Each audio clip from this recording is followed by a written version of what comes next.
You ask Tiger to solve. This deals with linear equations with one unknown. The final result is x equals 72. Let's solve it step by step. Group all constants on the right side of the equation. Add 7 to both sides.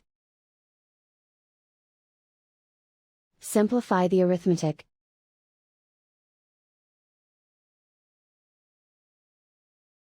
Isolate the x.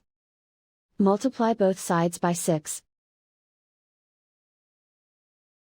Group like terms. Multiply the coefficients. Simplify the fraction. Simplify the arithmetic.